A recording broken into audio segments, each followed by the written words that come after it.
This is cool. Super casual. How much was your mic setup? Honestly, I think it was.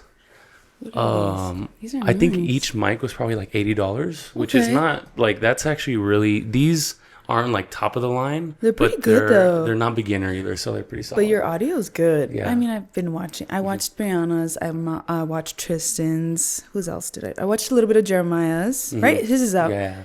I was like, I'm not tripping. Right? Whose else did I watch? I watched Johnny's. Who else did I watch? Who else have you had on the pod? I've You had a had good a amount. lot of Yeah. people. I've had Dickie. I've had. I didn't watch it. No, that one's good. I should. Well, I should. You know Arturo from Yes. Sushito? Yes. I saw a little bit. Well, I've seen the clips on Yeah. Instagram. So Do you go to Rush Cycle?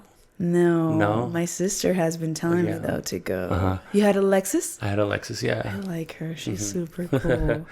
But whenever you're ready. Yeah, for I don't sure. wanna yap too much 'cause No, I'm we're a going. freaking No, yapper. this is what it is. Okay. So you go. You ask me whatever you want. No, honestly, so I this is episode 65 of the Okay. Most Vulnerable Player. Cool.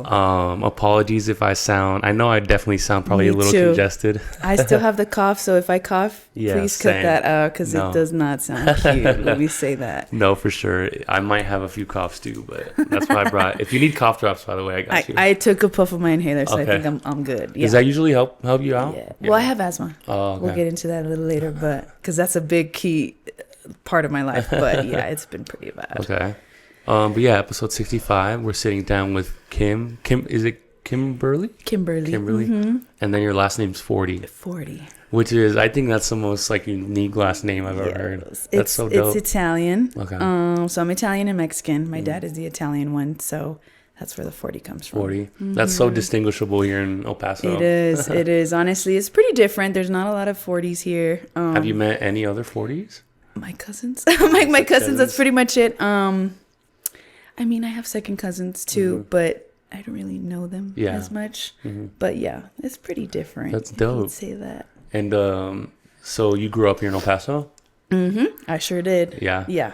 Lower And, Valley. Lower Valley. Lower Valley kid. Okay. Yes, sir. So elementary was what? So I actually went to a Catholic school, pre-K to 8th grade. Okay. And Lower Valley again, I went to Our Lady of Mount Carmel. That closed. And then we went to Our Lady of the Valley, graduated 8th grade. Then I went to Isleta. Originally was supposed to go to America's High School because I lived on the east side, but tradition, family, my mom was a single mom, teacher. My grandparents lived on Roseway, so it was either Del Valle or Isleta. And we're like, I'm not going to go to Del Valle. Yeah. I'm going to go to Isleta. So we went to Isleta, and it was fun. I mean, I don't regret going at all. I don't. I loved That's it. good. And so growing up, what was kind of, well, because you have an older sister. Yes. And then you have a younger brother. Yes. Are those your only two siblings? That I know of, yes. Yes. I don't know. My dad might have some explaining to. No. Yeah, two siblings, my sister and my brother. Yeah. And you guys seem pretty close. Dangerously close. Yeah. We know too much about each other, but it's a good thing, you know. When you have siblings, I think you can't really trust a lot of people because when you have that relationship with your siblings, it's not the same. Like you can have friends, right? But it's just you can't trust people as much as your siblings. Yeah. You know, There's nothing like that relationship. Huh? exactly. Yeah. Yeah, and very close knit, close knit family. Like you can even ask Tristan. He was like, bro, you guys tell each other everything. You see each other almost every day, talk every day, and it's like, yeah, I mean, that's how we were raised. Yeah. You know what I mean? I'm the same exact way. It's crazy. Do you only have a sister? No, so I have I'm the youngest. She's my older sister, and then I have an older brother. Okay, But it's the same thing. It's we're all super close. Like that's cool. it's even though they're like my brother's 10 years older, but we're still like best How old friends. are you? I'm 25. Oh my god, Yeah. you're a baby. I'm like, you're a baby. I'm Wow, only a that- few years younger. No. 5. 5? I'm 30 years old. So snap. Dirty 30? Yeah, no, I'm gonna be 31 this year, so it's coming up. Yeah. So is your brother my age? Or how? He is. Oh, okay. Wow, that is crazy. Yeah, you guys act totally different. He's a little crazy kid, but yeah, he's a good Yeah, guy. He's a I've seen good- him like on social and everything. I don't think I think we have like a lot of the same friends Yeah, and stuff. yeah, he's cool. He's a cool kid. I mean, he's still figuring out his life, Same. still deciding whether or not he wants to go to school or not. But I'm very much so follow your heart type of thing, but sometimes you got to use your brain. For sure. You know what I mean? I'm like, you know, but yeah, 31. Mm-hmm. What's that dynamic between like your siblings? Who's like the level-headed one? Who's like the crazy one? Are you guys very similar? Okay, so I'm the middle child, right? Yeah. My sister is the eldest. My brother's the youngest. I had my time of craziness. You know what I mean? I partied a lot. I did a lot of crazy things. But I was the one who was always the one that kind of brought everyone together. My brother, he's like a live in the moment type of guy. So he likes to just think of the next day. He doesn't really think future. Like super long term. Yeah, which is fine. Yeah. But sometimes it has its pros for sure. Yeah. My sister, I admire my sister a lot because she's very, what is it? Strong-willed? Yeah, that's... You know what I'm saying? Yeah. Like, if she wants something, she's going to do it. And I admire her a lot. It doesn't matter if she has to say no to people. If she has to miss certain events, she's going to do it. And I admire her a lot. Yeah, her work ethic is... Very crazy. Yeah. Very, very crazy. If you look at her portfolio, she's doing great things. For sure. Me, I'm a little bit in the middle. I would say that I have great work ethic too, but at the same time, I'm very chill. I'm a Taurus. So we're very earthbound. We don't really like problems. I don't like problems at all. You're not confrontational. No, unless I have to be. Yeah. That's a little different. But yeah, no, I'm not very crazy. Like I said, I had crazy times in my past. I regret a lot of things that I did, but it is what it is. Yeah. Did you go to college? Did you go to college? I did. Yeah. Where'd you go? UTEP. UTEP? I graduated with my bachelor's degree in communications, focus in digital media production. Nice. So all this stuff, it's really motivating me right now. Yeah. I have literally everything that you have. I just don't use it, which is stupid. Yeah. But yeah, no, I went to college. I graduated in 2017. I was 22, 23. And then I worked for a little bit, working a job that I didn't really... What was it? I was working in an office. Where was I working? I worked a lot of jobs. I don't know if you want me to go into that, but What kind of jobs? Just like surveying? Okay, so my first job was I worked at a yogurt lounge. Craze yogurt lounge. Okay, yeah. It was fun. Not a lot of money. I worked as a coach at Desert View Middle for volleyball because I played volleyball. Sweet. Yeah, that was fun. And then after that, I know I'm missing something, but I did work in an office. I was a cocktail server at Born and Raised. Sweet. I don't know. You're probably too young for that. Well, I definitely... Did you hear about it? Yeah, Johnny told me about Born and Raised. Yeah. Just how it was on the one where Showtime is, right? Or, yes. Nice Guy. So I actually used to work with Johnny and J&K, and I don't know if I could say this, but I worked there when I was really young, not of age, but I was working as kind of like, what is it? It was like a street team promotion. Oh, okay. So that's what they would call it. Like you would help bring people into the events, and yeah, it was fun. I mean, I would get into shows for free. I would hang out with all the artists in the green room. Very fun, hospitality type of vibes. Yeah. I'm sure you met a lot of cool people. A lot. Yeah. I've met a lot of people. A lot of artists. I met Virgil Abloh. Oh, wow. DJ Mustard. That's sick. Valentino Khan. Freaking Carnage. Yeah. So many people. Little Yachty. Like all those people. And it was fun. So once I started working there, I don't remember what job I was working. I'm telling you, I've had so many jobs.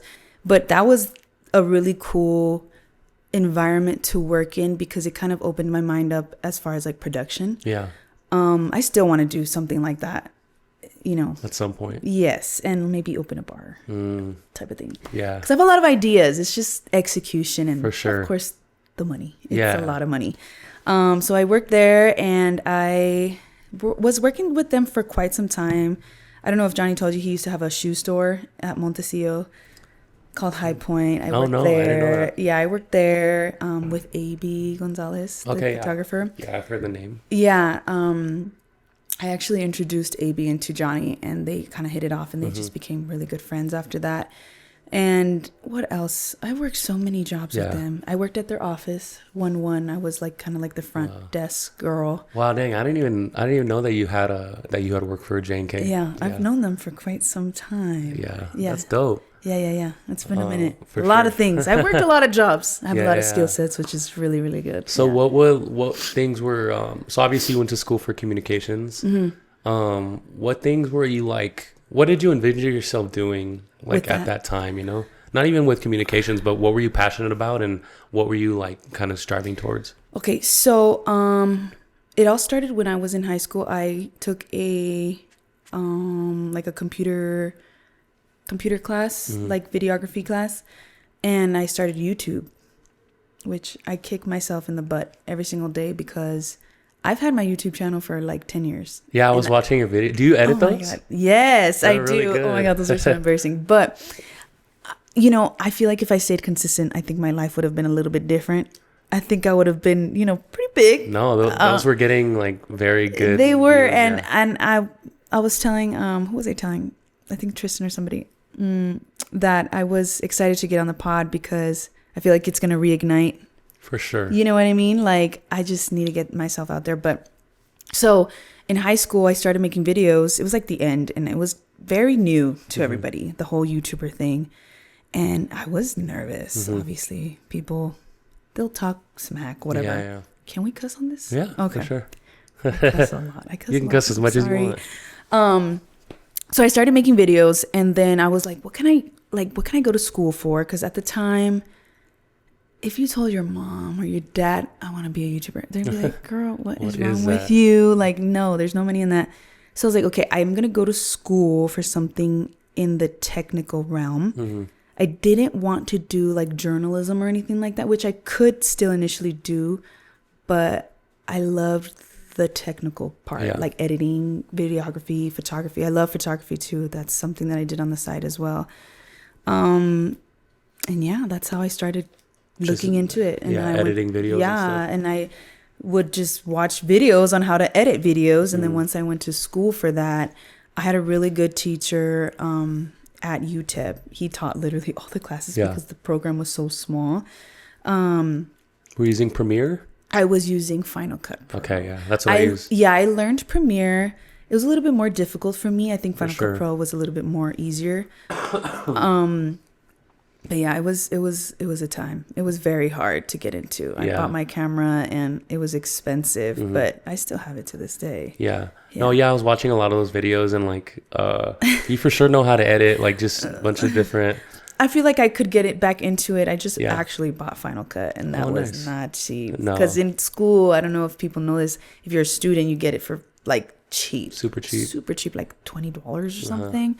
But I'm not a student no more. You're gonna have to get. She's making a comeback, everybody. Can somebody please give me your username so I can get that thing for free? But yes, I will be making a comeback hopefully soon. Yeah. So you started it like towards the end of high school. So during that span of working like your jobs, J&K and everything, you were still doing like content and doing the YouTube thing, and it wasn't even called content at the time. That's crazy, huh? It's just videos, YouTube videos. Yeah. Anything on Instagram or Instagram? TikTok wasn't no, around. You know what? Instagram at the time was barely starting. Like people were using it as a filter app. Literally, we didn't know it was a social media app until I don't even know how it popped off. But we just started using it as it's a photo editing app. Yeah, and you started uploading videos and not videos. I'm sorry, pictures.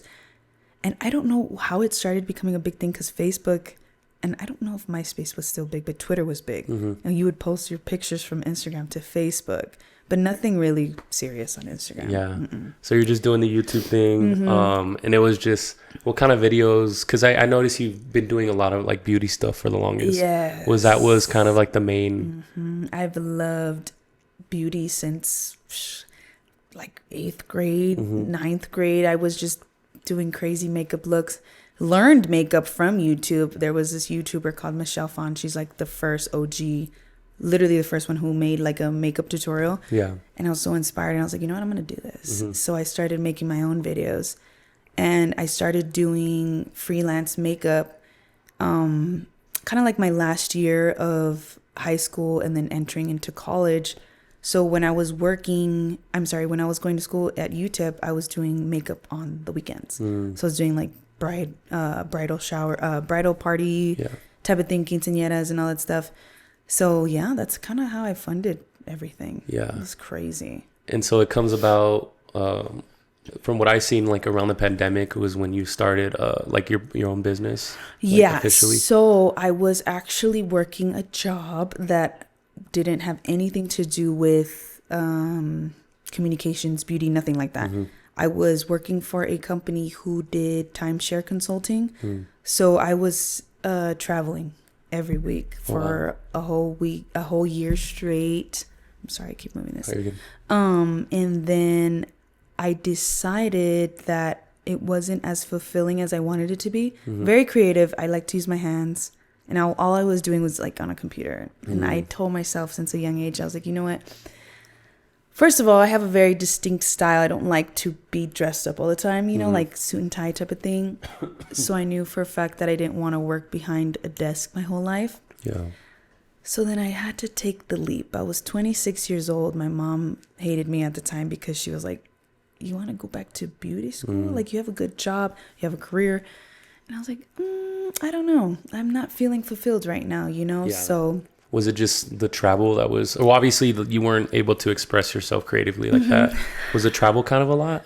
Yes. Yeah. And it was crazy because at 26 years old, I was making almost $70,000 a year. Good ass job. Very good job. Yeah. I wanted to buy my dream car, but I decided not to. And I was just not, I don't know. I got tired. I got really tired. I would fly out Tuesday morning really, really early. Sometimes we would fly to like the East Coast, and it was, oh my God, it was a long day. I would get to New York or somewhere at like midnight, and I would have to work the next day. It was crazy. It was amazing because I got to see so many parts of the United States, different people, but it was very exhausting. Yeah. No, I bet. I mean, very exhausting. You kind of think to yourself, like, especially when you see, or just traveling in general, like for vacation, it's always like an amazing experience. Yeah. But I'm sure for work, after a while, it just gets like super tiresome. Yes. And I was working with nothing but men, which is, there's nothing wrong with men, but I was very young. And I mean, it was 5 years ago that I did that. And it was just different. I wasn't, like I said, fulfilled. I needed something else. Yeah, for sure. I was ready to take the leap. And I was scared. Yeah, I was going to say what was going through your head at that time? Was it like a lot of doubt? Was it a lot of yes, fear? Yeah. It was both. Because I respect my family a lot and I respect my mom a lot. Her being a single mom, she kind of gave us everything, so I didn't want to fail her and fail myself, obviously. But I spoke to my sister a lot, and I don't want to say she's a rebel because she's not. Well, in her younger years she was, but she was more so like, why don't you just do it? Like, dude, you're not getting any younger. Like, I know that you have a good job right now, you're getting paid really good, but is this something that you really want to do? Yeah. And I had to really sit down with myself and tell myself, like, okay, it's now or never. If you don't do it now, you're never going to do it. Yeah. But the thing that kind of helped me out was the pandemic. So I started traveling in the year of 2019, and then the pandemic hit in March of 2020. I signed up for school, beauty school, maybe in December, and I started in March. I went to school for a whole week, and then everything shut down. So I literally quit that job that was traveling because we weren't going to be able to travel either way. Yeah. And it just all fell into place. It was crazy. It was hard, but it was wild. I had to get a job again, a full-time job while going to school for beauty. And, I should have just wrote it out like everyone else, getting their little, what were they called? The money? What was the stimulus? Yeah, the stimulus. Or filed for unemployment, but I decided to get a job, and that was pretty intense. So at that time, you felt like you were just like really seeking your mom's approval for a lot? Yeah, yeah. And like I said, which is very common. It is. And after I just went to school, she was upset with me for a little bit. And then after I kind of proved to her, like, look, I'm doing it. I'm not asking you for anything.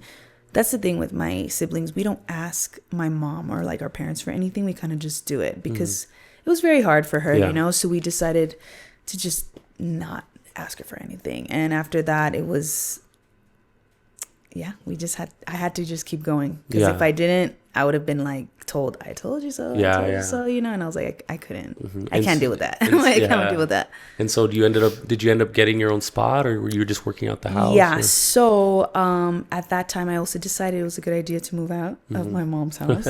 So I moved out of my mom's house. I moved in with my sister. They had a house over here, actually, not too far. And she was living with her fiance now. Oh, man, it was crazy. I had to pay rent there. I had to pay my bills. Thankfully, I didn't have a car payment at the time, but lots of things I had to pay for. I had to pay for school because I only got a certain amount of money because I already had my financial aid from UTEP done. Yeah. But yeah, it was crazy. I worked a lot. I worked literally all day. Yeah. Well, actually, I had to work at night at some point because I had to switch my schedule. So I was working 3 p.m. to midnight, and then I would go to from home though, which was good. And then I would go to school 8 a.m. to 2 p.m. and I only had an hour basically to myself. Yeah, so you're just on grind mode at that time. Yeah, I don't know if I could do it right now. I mean, I probably could, but yeah, it was crazy. It was a lot. Yes, it was. I would literally leave school, go to the gym for like an hour, drive my butt home, and I would say, I'm having computer issues, that's why I'm late. Yeah, which I wasn't. I just needed to stay active because it was crazy. It was a lot of work. It was tiring, but I did it. So when did you kind of see that first bit of success with so your business is called Kim's Aesthetics? Yes, Kim's Aesthetics. When did that kind of start to kind of gain some momentum? So I started my business page when I was already in school. So I just came up with the name. I was like, Kim's Aesthetics, it's easy. Yeah. It's what I'm doing. Why not? And it actually gained a lot of traction. People were actually congratulating me because they were actually saying like, okay, you're actually doing something that you've been wanting to do. Yeah. You're pretty good at it. And you were already doing you had a following on YouTube and everything. I did, but I wasn't consistent on it anymore. It was more so Instagram that I was getting kind of a lot of clientele from, because I was still doing freelance makeup. And I started seeing more traction when Les Do Makeup hit me up, and she wanted to do her lashes. And then I also did her best friend, Crystal's. And yeah, I started getting more followers. Yeah. I initially met Les through Alex Vlex. Okay. Her husband. Because I did modeling for them. So I saw that, yeah. Yeah, I did a little bit of their Vlexing and then... Vlexing. Sorry. And that's kind of how we just came together. And then she hit me up one day for lashes, and that's how it all started. That kind of helped you? It helped me a lot. Wow. I'm not going to lie. It helped me a lot. Yeah. Thanks, Les. I'm like, thanks, Les. But yeah, it was cool. It was... I had my following already, but it boosted me a little bit more, which I'm really grateful for. That's badass. It's crazy what an influence can do. It is super crazy. Yeah, it is nuts. One person can share your post, and that can impact your career forever. Yes. And to say the least, I've met a lot of people. A lot of people.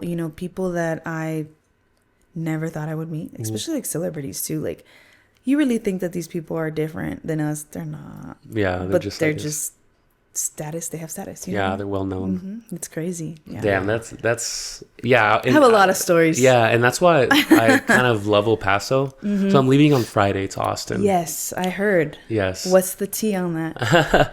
I start fresh. Yeah, I just want to expand a little bit. I feel like I've been wanting to move for a while. Just kind of be on my I've lived in Phoenix for school. On my own, but I'm kind of ready for that. Where did you go? ASU? I went to Arizona State. Yeah. Oh, nice. Yeah, it was fun. I bet. I told Tristan, I was like, I would not want to meet you when you're at U of A, bro, because heck no, I don't think I would like you. No. He was in the books. No. I don't know. He's That's his life. Wholesome king. Yeah. No. But I actually lived in Austin for like 2 months. It was a couple of years ago, and it was insane. Yeah, like, I don't want to scare you, but it was a little expensive. I'm not going to lie. I bet. It was a little expensive, but I didn't have my job. I didn't have anything like that. At the time, I was in a relationship, and that's kind of what motivated me to move over there. But it was beautiful. Yeah. Very different.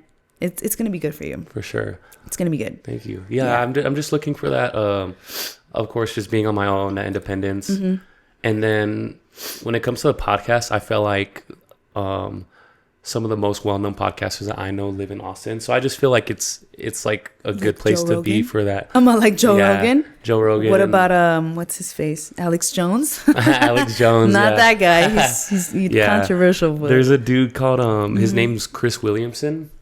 I don't think I've heard of him. He has Modern Wisdom podcast. So it's a humongous podcast. There's so many podcasts, but of course it's I just feel like it's just going to be a good place to network, meet people and stuff. No, and honestly, like, go for it, because 25 is a big year. You know, like I said, I didn't do much at 25. I was still working, but at 26 I did. So time's fleeting. You have to take advantage of your youth right now. Yeah. And really, it's crazy because it just, like, I knew I wanted to go. Yeah.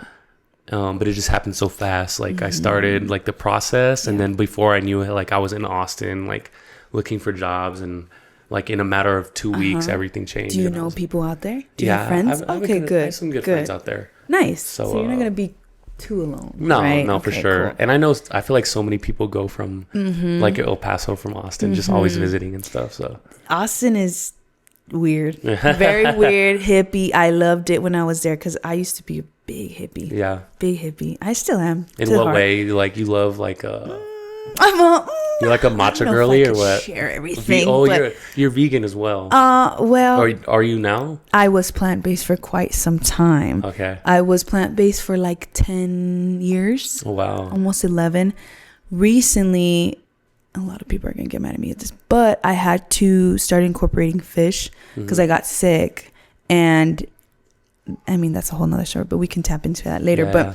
But I do eventually want to go back to being plant-based. I felt really good, but it's just very hard when you're so busy. Yeah. And if you don't take care of yourself, you can get sick. For sure. That's exactly. You weren't supplementing the right way. That I wasn't eating correctly. I was eating really bad. Really, really bad. But got sick. Got diagnosed with asthma. It was just a whole mess. Yeah. A whole mess. So it was just a lot of crazy things happening in my life that kind of derailed me in a sense. Personal. My brother actually got really sick. That was in 2022, 2023. So a lot of stress. Yeah. Got sick.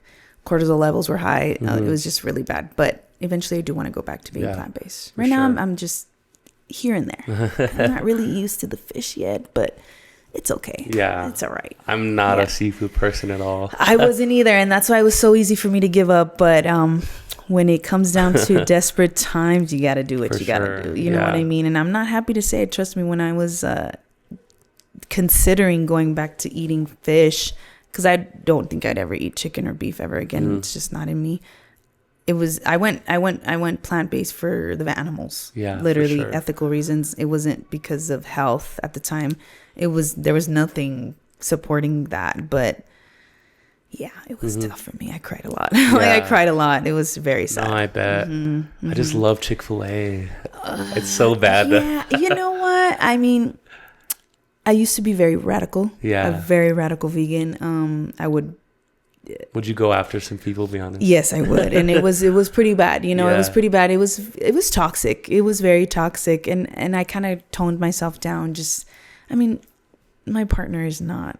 He would never, ever go plant-based. Sorry. No, it's okay. There's some things that he does eat that I cook that are plant-based, but he could never. Yeah. He doesn't agree with the lifestyle, to say the least. He accepts it, but not for himself. Yeah, no, for sure. Yeah. It's hilarious. Yeah.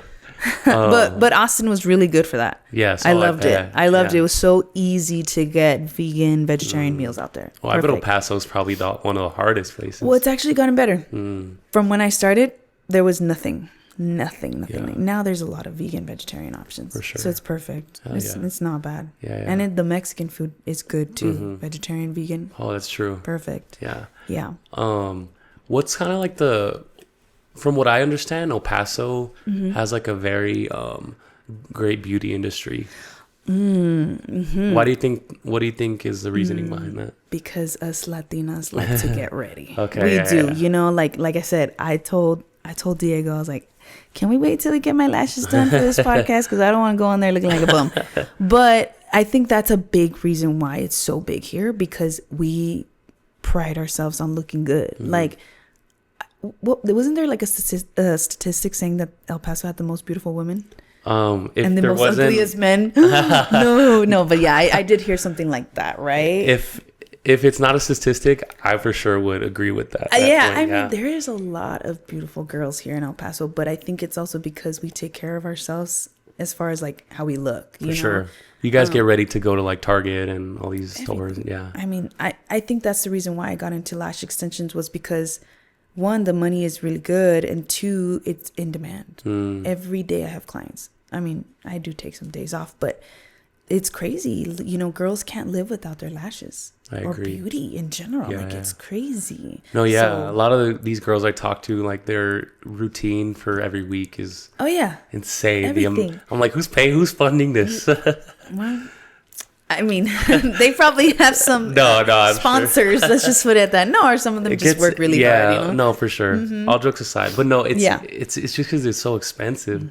Yeah, it is. I mean, I have clients coming to me routinely every 2 weeks, paying $90 every session. Yeah, it's crazy. You know, like, I'm grateful for them, because obviously I wouldn't, have the life that I do, but it's nuts to think that people spend money on beauty for sure enhancements like that. You know, I get, like, it makes you feel good for sure. Yeah. I mean, I meet some really cool girls and women, older women. Like, older women are probably my favorite because they're less drama and they got the money to pay, but other than that, like, I meet so many girls, I see so many women on a daily basis, and it's pretty nuts. Yeah.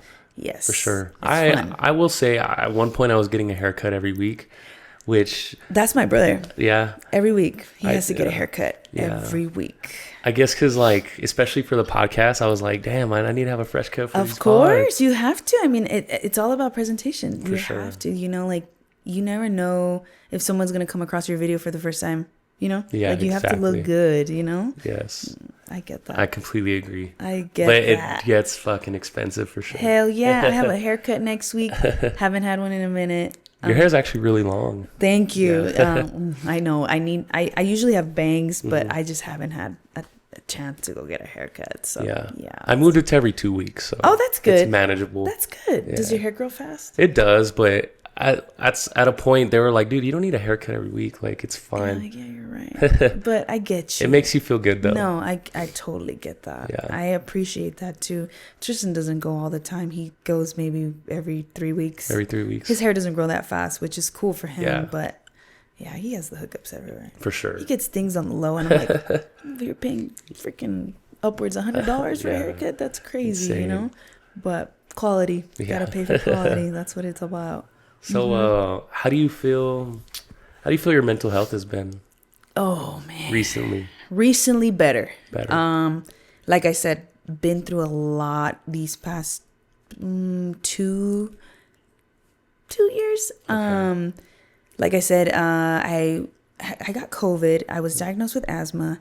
Couldn't work out literally for a whole year straight. What? I couldn't breathe. Yeah. I literally couldn't breathe. Before you go, because it relates so much, I've only been sick and the thing is, I'm not used to being sick. Okay. But I haven't been able to work out in only like 7 or 8 days, 9 days. And it's driving me insane. I'm like, for you to go a whole year is just like... I mean, I would try. Yeah. I would go to the gym. I would do what I could. Couldn't even be on the freaking treadmill for like 5 minutes without huffing and puffing. Yeah.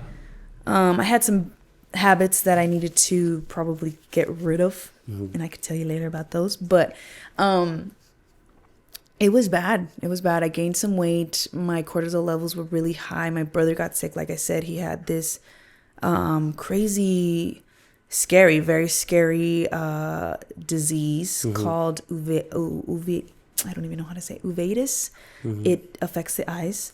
So initially it's an autoimmune disorder that you don't know you have until you have a flare-up. So like genetic or? Yes, it could be genetic. It's a form of arthritis in the eye. It's weird. I don't know how to explain it, but very, very scary. From one day to the next, he was literally blind.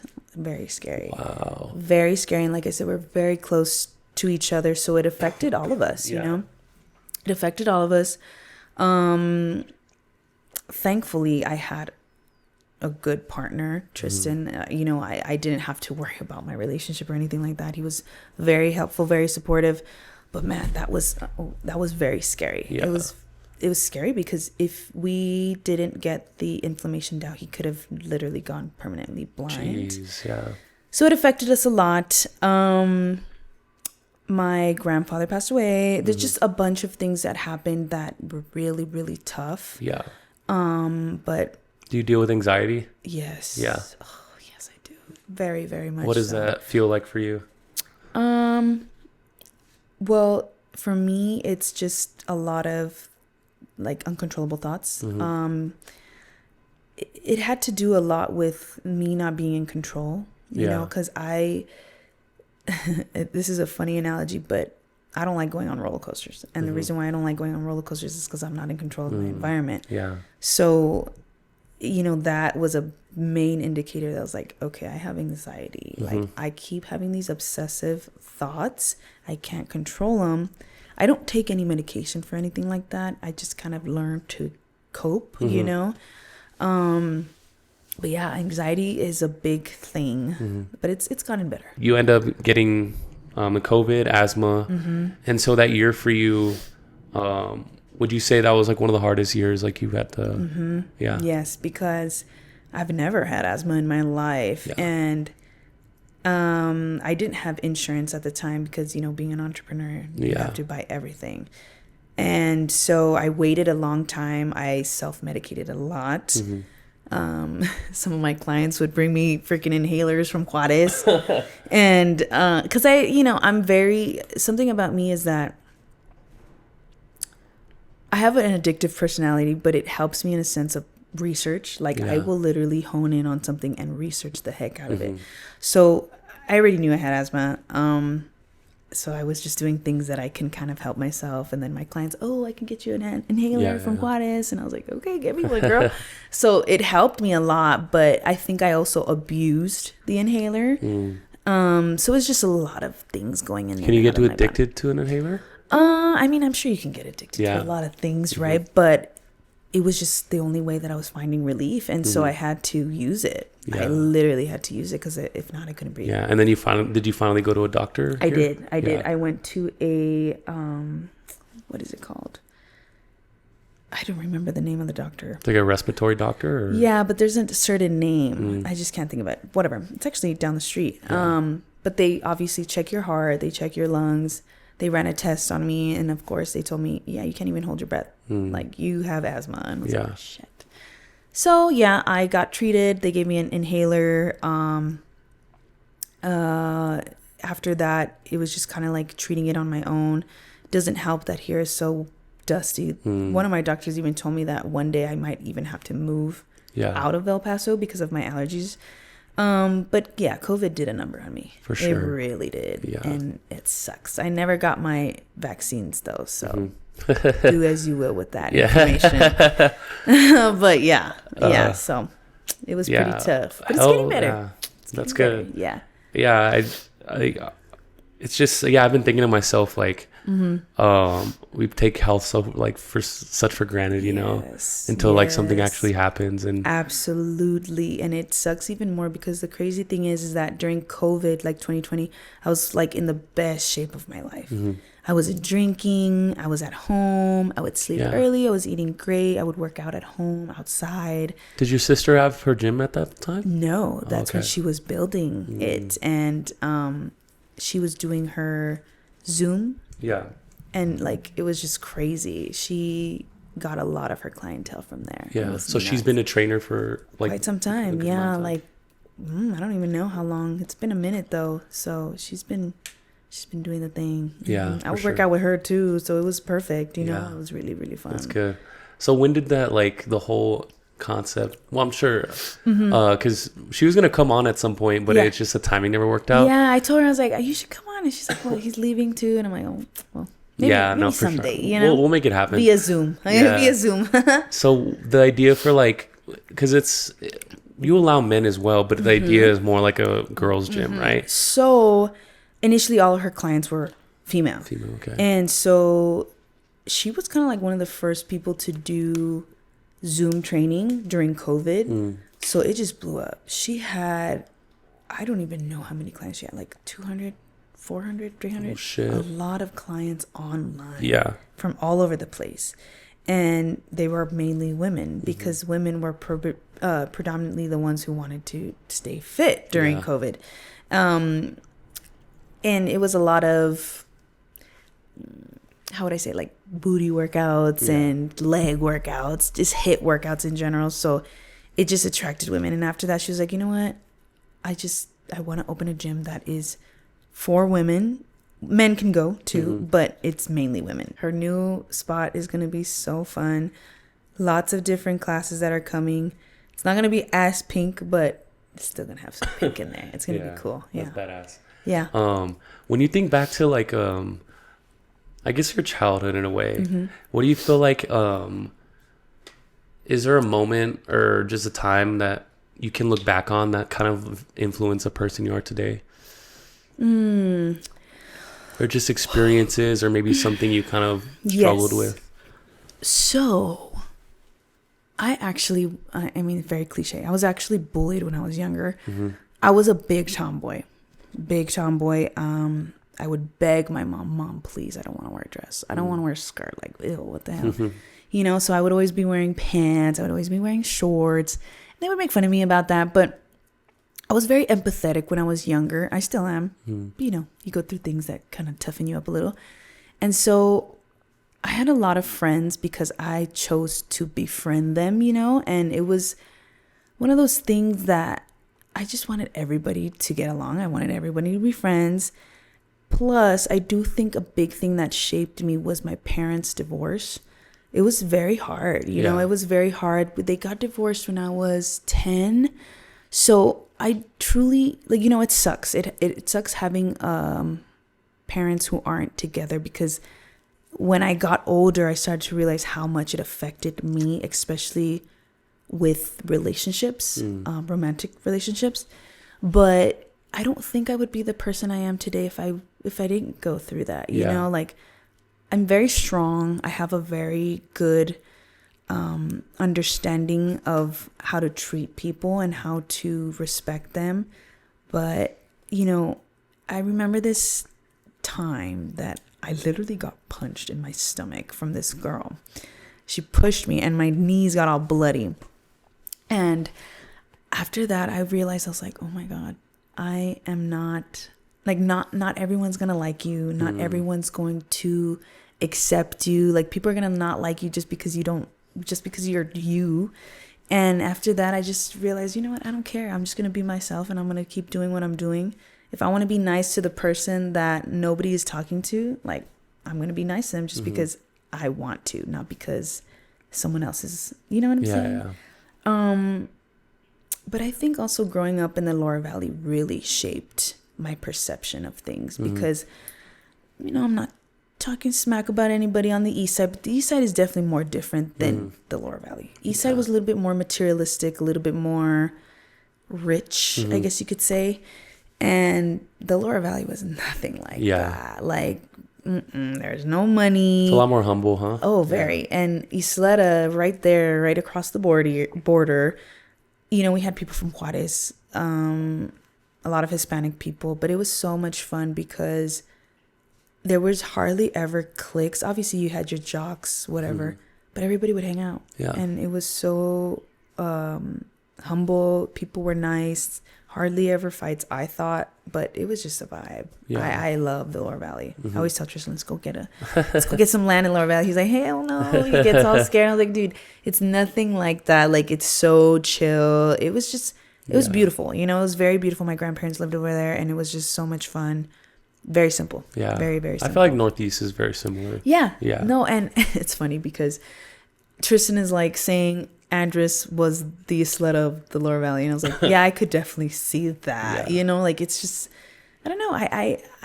I'm so grateful for my mom putting us in that school rather than coming to Americas. Because I could have literally walked to Americas. But she did not want us to go. She was very paranoid. Yeah. She's like, no, something can happen to you. I was like, okay. So it was either Father Yermo or Isleta. And I was like, I'm going to Isleta. I'm not going back to a Catholic school. Yeah. Nothing wrong with it. It's just, you don't get a taste of the real world if you're in a Catholic school. That's what I think. Yeah. So it was fun though. Yeah. I had a good time. Oh yeah. And when because you were 10, so you probably remember most of what was going on. Yeah. I saw a lot of things that my sister and my brother didn't see. And me being the middle child, I was very empathetic. Like I knew what was going on. You know, I would see things and, you know, I don't want to out my dad because we have a better relationship now. But at the time, it was very hard to see my dad in a good light because of, you know, just influence from my mom's side of the family and her. You know, she was very angry. She was very hurt. So we kind of, you know, went with that perception of my dad. For sure. But once I got older, I started to realize, you know, well, people make mistakes, you know, and we shouldn't be held like that's not who you are initially. Like, you make a mistake and you can easily become someone different if you work on it. But yeah, I said a lot of things that I probably shouldn't have when I was younger, but I mean, it made me who I am today. For sure. And how do you feel like that influenced the person you are today, like the divorce? Well, I knew for a fact that I never wanted to do anything like that to somebody that I loved, you know? So, you know, no matter how dirty I got, done? Yeah. It didn't matter. I still wouldn't want to do anything like that to someone that I quote unquote loved. So that was a big thing for me. And I guess it was also just the fact that I wanted to just be like somebody who could save initially, like my mom or my family, you know? So it was just, I don't know, it was a big responsibility, like being a middle child. It was so crazy because I didn't ask my mom for anything because my brother needed a little bit more help or my sister needed a little bit more help. And I saw that. She was a single mom. She would come home exhausted, couldn't do much, didn't have a life. And it was sad, you know, it was really sad. So I didn't want to add anything on her plate. So I literally did everything by myself. Yeah. Like I never asked my mom for anything unless it was like a science project. Yeah. Right. But yeah, I was very independent, still am, but I've learned to become a little bit more receptive, like of help. Like I ask people for help now, which is great because before, oh my God, I would go crazy because I would do everything by myself. You know what I mean? But yeah, that's pretty much. How do you feel like it affected your relationships? Okay. So I think a lot of people can agree, like if you come from a family of divorced parents, especially as a woman, when you don't have that male figure in your life, you are constantly searching for that, I guess, acceptance from other people, other men. I mean, if you're into men, right? Even a woman, if you're with a woman, right? But it's hard because you kind of disregard all the bad things and you only see like a little sliver of the good thing that they're giving you, even if everything else is bad. You know what I'm saying? So in relationships, it's tough. And that's why when people say daddy issues, it's a big thing. And it is true. When you have daddy issues, it's really hard to see people or men that you're dating for who they are rather than what you see them as. And that was really hard for me. That was really, really hard for me at first because, like I said, I always see the good in people. I give people chances. And at the end of the day, it's not about that. You gotta have to see people for who they are. You have to, because if not, you're going to waste your time and you're going to get hurt a lot. And I did. Thankfully, after a while, I finally figured it out, you know? And I realized, I was like, this is not a healthy relationship, you know? And I could easily say that I could resent my dad for that, but I don't even think he knows that we had those issues because he wasn't present, and he wasn't able to tell me like, oh, you shouldn't be dating that guy. That guy doesn't want anything to do with you. You know, it was me. Like I had to figure that out on my own, you know? So it was quite literally tough because I didn't know what a good male figure was. So how was I supposed to know who to date or how to decipher whether or not that person wanted to be with me just because of who I was? Does that make sense? For sure. So it was crazy. It was wild ride. But I learned a lot. And I also see it as like, well, if I didn't go through that or those relationships, how would I know what I wanted or what I needed, you know? And now that I'm at this big age of 30, finally I realize like, okay, I don't want that. Definitely don't want that. You know, it's easier for me to kind of see what a real healthy partner and relationship is. You know? And so what is that like for me? What does that kind of look like for you with you? Okay. So because you shot your shot from what I hear. That's what he says. But all I did was compliment his car. That's all I did. He always swears, oh yeah, she's the one. It wasn't like that because at the time I was actually kind of getting over a relationship, situationship type of thing. Let's just say it was something that shouldn't have been taken serious at the time, and it was because I'm a lover girl. Like I said, I was never one to be able to do like the whole one night stand, booty call, whatever. Just wasn't me. I couldn't. I'm a lover girl, you know. I just would fall for people. So that whole situationship happened, and it was really tough. I asked God, I was like, God, why are you putting me through this again? Or like, why are you making me go through this situation? And it made me realize that, okay, this is the last straw. And after that, we kind of parted ways. We finally like, okay, this is it. We're done. There's nothing more left. I kind of came to my senses finally, thank God. And I was like, you know what? I'm good. Like, I'm so good. I spoke my piece. I did what I had to do. And then Tristan comes along and we became friends first for a long time. We started talking because I told him I don't want anything serious. Like, I'm not trying to get into none of that. I'm traumatized, basically. I'm traumatized. I don't want to do that again.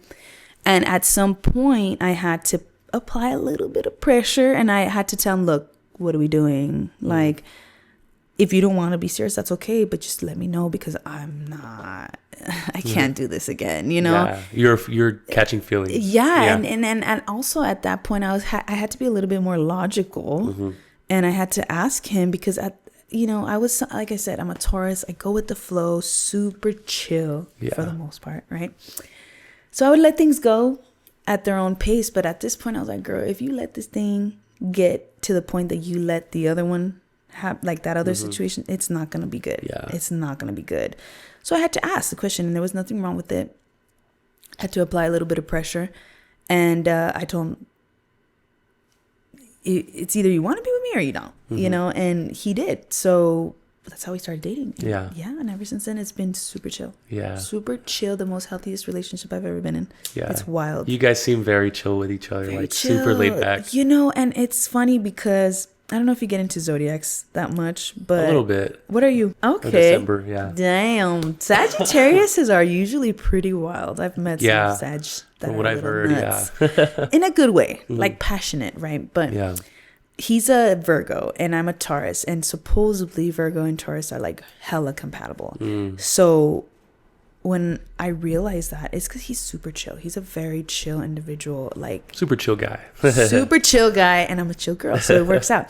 But you know, I think since he saw my worth and my value, it kind of helped him take me more seriously. And I stood on business, let me tell you, because I was not about to let someone walk all over me again.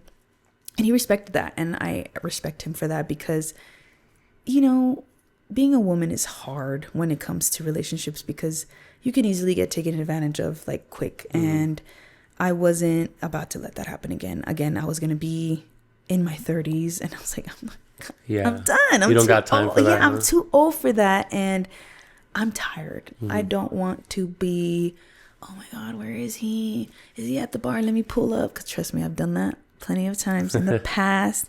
And I'm not, you know, I'm very ashamed of that. But it is what it is. It happens. And I mean, I'm pretty sure a lot of people would think like, oh, girl, are you crazy? You know, you were crazy. And I was. But it was just because I was put in that position to be crazy. By that person, you know? And I've heard that. No, it's true though. It is true because I'm not crazy. I promise. I'm not. Like you can ask Tristan and anyone around me. I'm very chill, very calm. But like I guess we also had our goals in mind, and that helped a lot. That helped us put like our future in perspective, and we knew for a fact that if we work together, we can actually get to that point. You know what I mean? It seems like you guys have. You guys very much help each other in both of your guys' avenues, whatever you're doing. And you know what's even crazier? I admire his family a lot. I admire his dad. I admire his mom. Very, very good. They are divorced too, but they have a very different dynamic from my parents, and it's crazy. My parents don't talk at all. My mom is not a big fan of my dad, but they keep in contact for their kids, and it is crazy to me because the first time that I saw that they were like near each other in the same vicinity, I got so nervous because I told him like, your mom's here, and he's like, yeah. So I was like, but your dad's right there, like they don't fight or nothing. And he's like, no, like what do you mean? I was like, oh my God, that is so crazy. Like that's cool, you know, because it was always walking on eggshells when my two parents were in the same area. Terrible. I think that's where the anxiety came from, because it was a lot of tension, and we wanted to make sure that my dad and my mom were like separate all the time, and we didn't want no problems. So we were like, okay, let's just go over here with my mom. Like, sorry, Dad, we're gonna have to talk to you later because my mom doesn't want you, you know. But someone I also heavily admire too is Tristan's sister, Hannah. She's tough. She is a tough cookie. I mean, she grew up with all boys in her family, right? But the thing that I realized was that she had a dad, and her dad was present, you know, at those very vulnerable years. And she don't give no F's. If she doesn't, like, how can I say this? She knows her value. She knows when someone is not stepping up to the plate, she'll be like, bye. You know, like she does not stick around. She does not like give them another chance, which is great because you don't got time for that. You waste time on people who are not going to take you serious if you do that. And that's when I realized, like, damn, I really do have daddy issues, or I did. And so, I mean, I respect his family a lot. They've taught me a lot. For sure. They're great people. Yeah, they are. They really are. And so, I don't know. I feel like, you tell me if you've heard this too, but sometimes they say like girls with daddy issues like sometimes don't choose like the best people. Yeah. Oh yeah. I can tell you firsthand. That's the truth. And what is that like? You think it's just because having that like that figure that you can kind of what's the word? Just that example? Yeah. Yes. So I can attest to that because of the fact that I went through that. And I'm not, you know, excuse me, sorry. That crown is coming. I feel it. No, I don't want to talk any shit about my ex relationships at all, because I've learned a lot from each and every one of them. And I did feel the love. But I realized that I would go after people that needed help. Like I wanted to fix them, to be that person that I wanted or that I needed, you know. And I think not having a father figure there constantly really affected my my view towards men. And there was a while where I was like,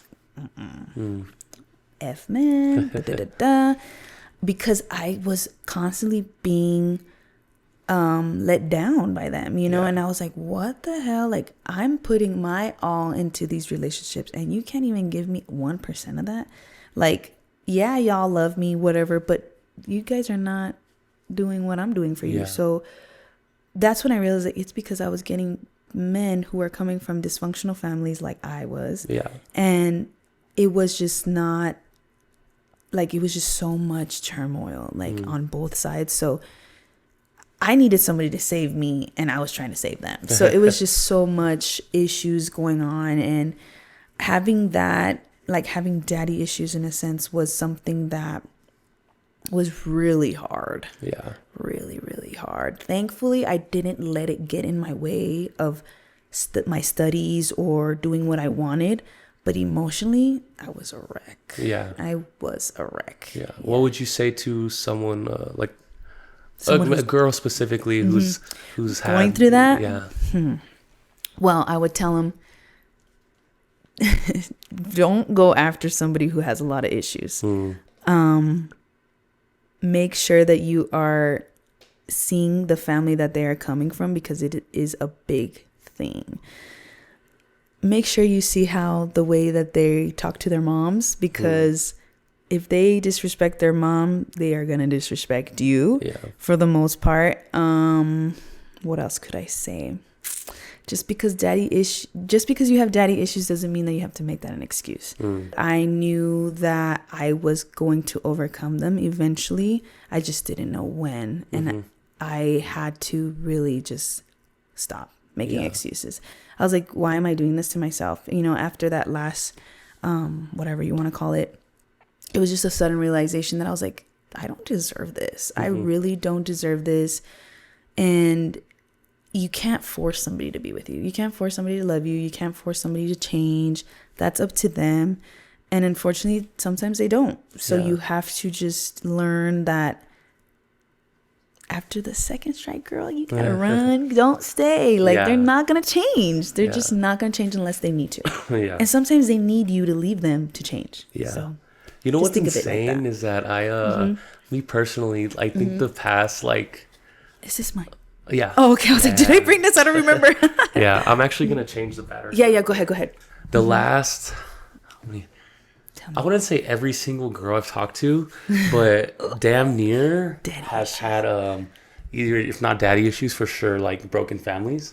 It's tough. And I don't know if it's like me, or like, is it the girls that I attract or I choose? I mean, you don't have a broken family, right? Your parents are together. That's the thing. My parents are like... Well, I think it also has to do with your personality too. Because like, if you're naturally somebody who's empathetic, you feel bad for people, right? And you want to help them. But,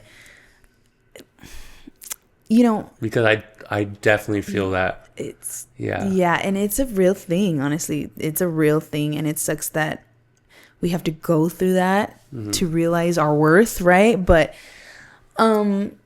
I would say, like, if you were in that situation and you really like that girl, obviously you have to just be somebody who is their safe space. You have to show that that they can trust you, because that's a huge thing. Like, I think with everybody, if you lose trust, it's just so hard to gain it back, right?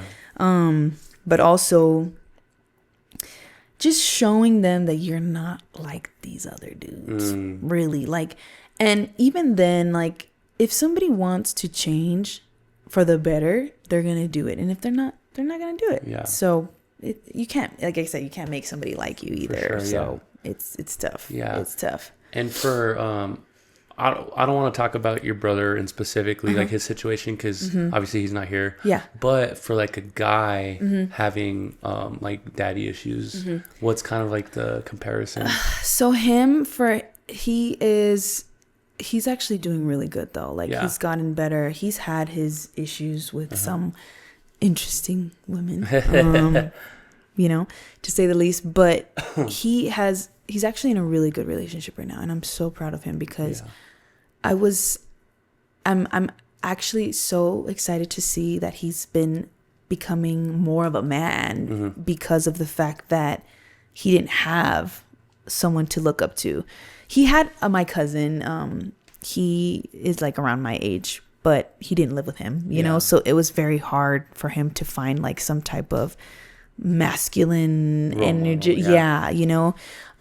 He's still learning a lot, and it doesn't help that he's the youngest brother either. So my mom tends to, you know, and we have to get on her sometimes. Like, Mom, you gotta let him. You gotta let him. He's a man. He's got to do what he's got to do.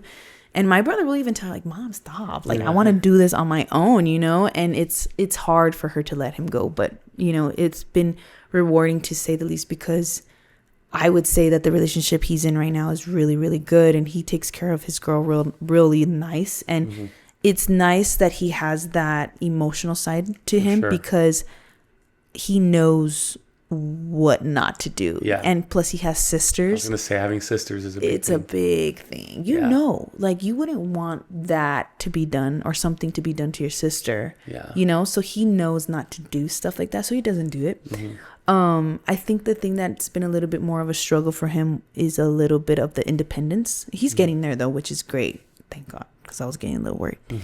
But he's getting more like, no, I need to become more of a provider, rather than wanting someone to provide for him. Exactly. And that makes me really happy, because he didn't have nothing to look up to. Him being a man, that's tough. Yeah. A woman is a little bit different, but a man, I mean, your dad is usually the one that puts you in check. For sure. I don't want to say they bully you, but, you know, they toughen you up. Yeah. And he didn't have that as a young kid. So he had to grow initially by himself. Yeah. And he's been getting better, which I'm really happy about. He's really starting to think of his future, which makes me even more excited, because, like I said, at first he was not somebody to be like that. But as he's growing older, he has a girlfriend now who's really, really good. And I tell him, you better marry her. But whatever, that's another story. But he is becoming more of a provider, and he's thinking about how he can make his life better and also hers. You know, and so I tell him, look, if you have a baby, which I really think that he's going to be the first one to have the baby. Yeah. I don't know why, but I hope not. But if he does, I would be really happy. His life is going to change. Yeah. You know, and I think sometimes having a baby for some people is good for them, you know? Yeah. But sometimes it's not. Yeah. So yeah, but he's been growing, which is good. That's good. Because it was scary at first. I was like, what is he going to do? You know, he doesn't have no man in his life to show him what, you know, from right from wrong. And it's crazy. It's nuts. Well, that's good. Yeah, I'm happy for him. I feel like we all arrive there differently, you know? Yeah. And I think that one day when he is my age, he'll have it figured out. For sure. I hope. I hope, because that's in 5 years. So he needs to get it together. Yeah. I've kind of recently hit that realization of, because I feel like I've always been very focused on like whatever I wanted to do. Like you mentioned your sister, like, and when she wants to do something, she's going to do it. Yeah. That's always been like my personality. Yeah. That's a Sagittarius trait right there. Yeah, that's good. Yeah. Yes. And so with that, like, I've always been like that. However, it's always been much more of a selfish thing, not in a bad way, but more so for like myself. But I don't know, it hit me like mainly like when I turned 25. I was like, dude, I want to do this for the people I love, you know, like my parents. And like, for example, like we went on a vacation, and like they paid for a lot of the things because they can, of course. But I'm just like, I want to do that, you know, like it's time for me to. That's a huge thing for me, the difference, too. Yeah. That's a huge thing for me too. Like, and I think that's pretty much my driving force is my family. I want to help them. I want to get them out of debt. I want to get myself out of debt, like everything, you know? And I think for some people, it's, they don't really think of their family like that. Yeah. It's weird. I don't know, but I do. So that's what I want to do, you know? Yeah. But that's good. I'm glad. I'm glad that you're kind of growing in that sense of, I guess, just want to be the provider. Yeah. Because it's hard when you don't, like for me in a sense, like I didn't have that I didn't have anybody to look up to other than my mom, you know, but she's a woman and it's a little bit different. Some people may say, and I know my mom might even disagree, that having a dad wasn't necessary. But now that I'm older and I see a family who had a dad, it's crazy. Like, I'm like, wow, life would have been way easier if I had a dad. Like, I mean, I do have a dad, right? But they're present. And I don't want to say like it was all his fault, because, you know, my mom did kind of withheld us from seeing him a lot just because he had his own issues going on. But sometimes it's very hard not to resent either my mom and my dad, because I wish I had, you know, a little bit more of that masculine figure. For sure, You know what I mean? That makes sense. It would have been different. Yeah. It would have been really different. What do you feel like your superpower is?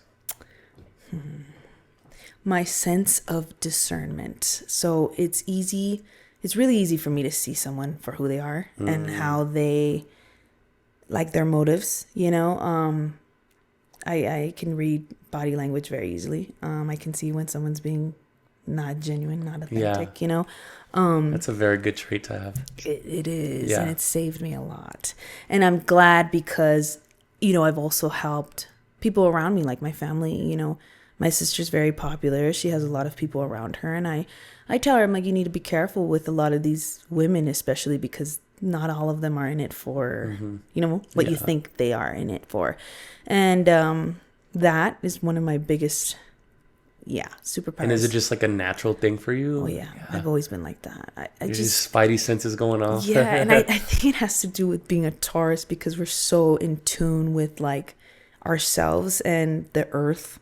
Yeah. It's cheesy, I know. But I do believe in that. And I've always been someone who does my own thing. I don't care what other people have to say. I mean, I do care about my reputation, but I don't care. Like, I've always dressed. You're not a people pleaser. You know. Because you are empathetic, but you're not, like. Yes. There was a time. Okay.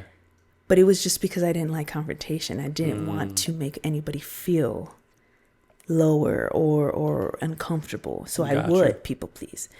But I'm glad you brought that up, because after a while I had to realize people pleasing in a sense is lying. You're lying because you're not truly doing what you want to do. Say if you say yes to something you don't want to do, you're kind of lying to yourself, you know, like. And I had to realize that, like, that was another big thing with my sister. She's not a people pleaser. If she doesn't want to do something, she's not going to do it. She'll say, no, I can't, or no, I don't want to, like, what?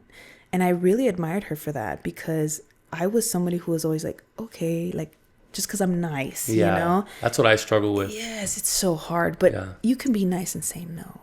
Yeah. You know what I mean? And that's what I had to realize too, is that in relationships, you can be a people pleaser too. And it's just because you want them to stay, and you say yes to everything because you want them to stay. And it's like, no, you can't. If you want to have a backbone, you can't be a people pleaser. So that's something that I had to get rid of, and I'm glad I did. And now I actually am able to be like, no, you know what, I can't, or no, I'd really want to do that, or no, that just doesn't fit my vibe, you know? And I'm so glad I came to this realization, because it's exhausting. Yeah. It's exhausting. For sure. Yes. Yeah, it can be a lot. Yeah. Has there been situations where you told someone about someone and, like, they kind of maybe heard you but didn't, and just kind of continued down that path? What do you mean? Like how? Like when you kind of read that a person wasn't genuine or something, and then you told them, and then, like, it ended up being true. Well, a lot of instances with my sister, for sure. And there was one girl that I probably will never forget. And I really thought I was wrong, you know, and I thought that she was someone that I thought was a good person. Yeah. And I was like, you know what? She's pretty cool. I was wrong. I was so wrong. And that's when I realized, oh yeah, girl, no, you need to listen to that first initial, like, gut feeling. Don't make excuses for people. You need to see people for who they are, rather than like, no, like, she didn't mean it like that. Or no. Yeah. But other than that, I've been pretty spot on with a lot. Yeah. Have you fallen off with, like, really good friends before? You know what? I had a little bit of a hiccup with one of my friends. She's still my good friend, but it was hard. I had to have an uncomfortable conversation with her, which I hated. Yeah. But I really do feel like that actually strengthened our relationship. My relationships, my friendships are very low maintenance. I don't have energy to see my friends all the time, and I'm glad that not that I'm glad that I had that hiccup with her, but it kind of set a boundary that I didn't make at the beginning. And now I would say that I think we're still really good friends. I mean, we respect each other a little bit more. We're adults now, and I think everything's great now. But I have had some situations like that. But did you ever not talk to your dad for a while, or did you guys always? I think we kind of stopped talking to him for a little when we were in high school, a little. But it was he did make the effort. He would always go to our games. He would always call us. He would always text us. But there were some times where I'd be like, oh, I don't want to, like at that age, you don't care about anything else but yourself, right? Now I'm like, always when he calls, I answer. Because you never know what can happen. And I never want to regret not answering that call, So, I'm glad we got over that whole, like, I don't want to talk to my dad. Like, that's so not cool, but no. That's good. Yeah, we're good now. We're better. They're getting older. What can you do? What are you going to do? Hang their past in their face? You can't do that. You can't. I don't want to be that person. Yeah. Is there any like specific situation you look back on? I'm sure there's a lot. Do you regret anything? So I would say I probably regret not taking certain opportunities.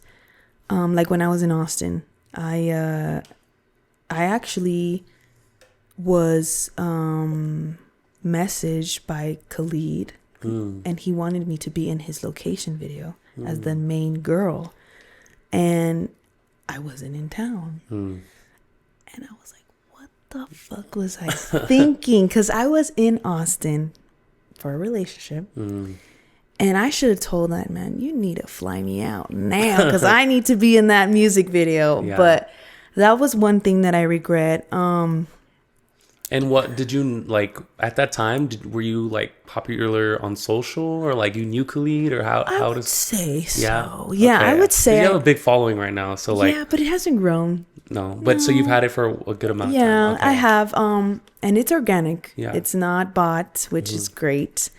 It's funny because I actually went viral on Tumblr when Tumblr was popping. Oh, wow. I posted a picture of myself. I had braces at the time, and I had glasses on.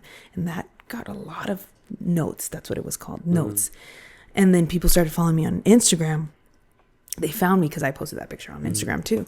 And that's how I started getting more followers. Like, I just started, I don't know, getting followers. And then I met Khalid at a party, at a house party on New Year's Eve years ago. Super cool guy. I love him. He's super cool. And then, he followed me. I followed him back. That's kind of when he started getting bigger. And so this was like 2017? Yeah, this was years ago, literally years ago. And he had hit me up, and I actually have the message. I don't know if you want to see it. But I felt like shit. I was like, what the hell am I doing in Austin right now? Not doing anything in this man's apartment. And you're not even in, you don't even. No, I was pissed. I was so pissed. But then I was like, you know what? I'm here because I love him. Which is fine. I don't regret any of that. But there was a lot of opportunities I didn't take because of the relationships I was in. And I regret that. You know, I should have just, like, I was too loyal. And somebody told me that, like, that's your downfall. Like, you're too loyal. And I am. I'm very loyal, which is not a bad thing. But I was loyal to the wrong people. Let's just put it at that. Yeah. And I wish I wasn't. I mean, not like cheating or anything, but I wish I would have just taken the opportunities and been selfish with that, because I think my life would be a little bit different if I did. For sure. But there's always going to be those things. Yeah, and it's okay. Life happens. I guess it wasn't meant to be, but I just wish I took a little bit more like, I just wish I was a little bit more selfish at the time. Yeah. That's good.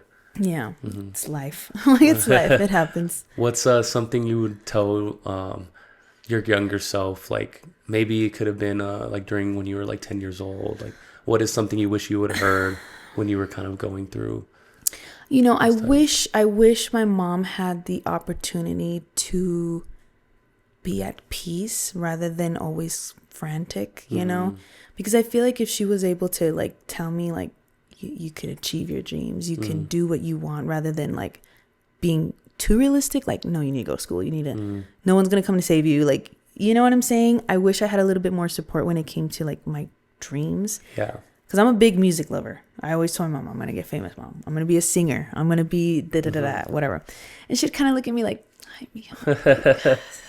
I don't think that's going to happen. But, you know, I feel like it's really important for parents to encourage their kids rather than, and I don't want to say she dulled my light. Yeah. But she made me a very realistic person, which helped me too. But I think just not to be scared, because I still to this day I'm scared of being seen, but back then I didn't. Like, you would think not, because I was always posting on Instagram, always out everywhere, like I was in the scene. But I wasn't putting myself out there to get known. You know what I'm saying? So probably just not to be scared and just do what it is that you wanted to do, because time is fleeting, like I said, and you're never going to get that time back. Ever. Ever. So it's something you always have to think about. So you go to Austin, you do your thing, because it's not going to come back. And at least you know you can come back. For sure. You know what I mean? Like, that's pretty much what I would say. For sure. That's amazing. Yeah. And that was the main driving force also going out there. It's because I know how hard it is to be away from family. It's hard. It's scary. Yeah. And it's definitely tough, but I think being at that age where I matured, I got into a point where, like, dude, I can come back. I can come back on a weekend. Like, it doesn't even matter. Like, it's not even far. Like, and there's going to be so many opportunities to come back and stuff. Yeah. And I was someone who was always comfortable. And I think I hated being uncomfortable. I hated it. I still hate being uncomfortable to this day. But, you know, every single day I'm trying to push myself to be not like, let me, like today, like I wasn't feeling my best. And I was like, maybe we can reschedule. And I was like, no, like, don't do that. Like, just do it, you know, like stop procrastinating. Just literally get it done and you'll be fine. Like, get yourself uncomfortable with the comfortable, you know, or no, is it get comfortable with the uncomfortable? Yeah, for sure. So does Tristan help you with that? Does he make you kind of come out of that? Oh my goodness. Yes, he does. So, you know, him coming from that whole football background has really changed my perception about a lot of things. He's always saying, this is nothing compared to football. This is nothing compared to football.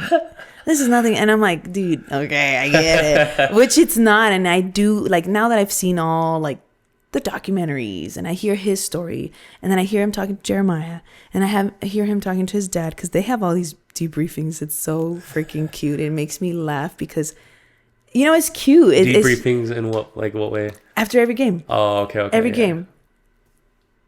Bro, what happened? Did you see that pass? And it's just so funny because, you know, like, it's a beautiful relationship that they have, you know. They're like brothers, but obviously they respect their dad. But it's so funny because it is like a mentally hard sport. Yeah. Like, football is, I've learned to respect it a lot. At first I was like, were you into sports or football or anything? Well, another thing you need to know about me is that I'm a huge conspiracy theorist. So I was also very like, but it's like, this is just to distract the social, you know, like, they don't want us to know what's going on. Like, you guys are so silly. Like, why are you guys watching a football game?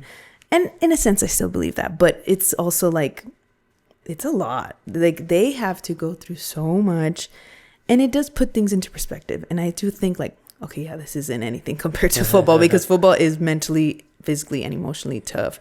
But yeah, he has pushed me a lot. He has encouraged me to do a lot of things that I wouldn't have done without him. And he has helped me find my inner strength. Yeah. You know what I'm saying? That's amazing. Which is great, because that was something that I was yearning for and trying to find within myself, but I just needed someone to help me tap into it. And it's getting there. That's good. And he's, it's crazy because I've been in relationships, right? And no man has done what he's done for me. Yeah. Like, it's crazy. Like, he's preparing to buy a building for me, and I'm like, wow, that's crazy, and it's like, if he wanted to, he would. And now I'm realizing, like, okay, I'm in the right place. You know what I'm saying? So it's wild. That's good. Super good. Yeah. Hell yeah. I'm all. Shout out Coop. Shout out Coop. I'm gonna be Mrs. Coop hopefully soon. I'm just kidding. Yeah, one of these days. No pressure. I'm just kidding. Hell yeah.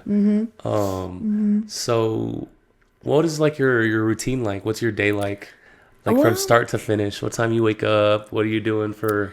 So I like to wake up early. I do. Like 5, 6. Yes, I do try to wake up as early as possible. I don't start my days really until like 10 o'clock. Like, that's when my first client usually is. Sometimes I'll do 8. But I work every day. So I have clients, like 3 to 4 clients a day. I get out of work maybe like at 6, 7, 6:30 now, because I'm going to my sister's classes. I'll go to the gym, go home, cook, shower, go to bed. That's literally it. I don't do much anymore. I'm very at peace at what I do. I'm telling you, like, I love the private life. I love being at home. I love being a homebody. But there's still a part of me that wants to be seen. And that's why I'm like, I get on TikTok, I post, and I'm like, oh, it's so exhausting. Talking to people, it's a lot. Yeah. But then I'm like, it's kind of dumb not to try and tap into something that can potentially skyrocket you and make another source of income. Like, I want to get back on YouTube. I do. And I don't necessarily think I want to do anything with the beauty, but I want to, I think, talk and like give people advice and kind of have like a sit down chat, because I have a lot to say. Yeah, I do. I've been through so much, and I want to. You feel very natural on a podcast. Like, it comes natural to you. I'm a yapper. I'm definitely a yapper, and it's so funny because I be talking so much. I talk everyone's ear off. I feel so bad, but eventually I do want to get on YouTube or some type of podcast, but until then, I'm living the peaceful, chill life. Like nothing crazy, homebody vibes. Love that. That's good. I think, and also once you once you really tap into something you genuinely enjoy, I feel like it just kind of comes to you. It does, honestly. And I'm excited because from day to day I write down my little notes, like, oh, I could talk about this topic, whatever.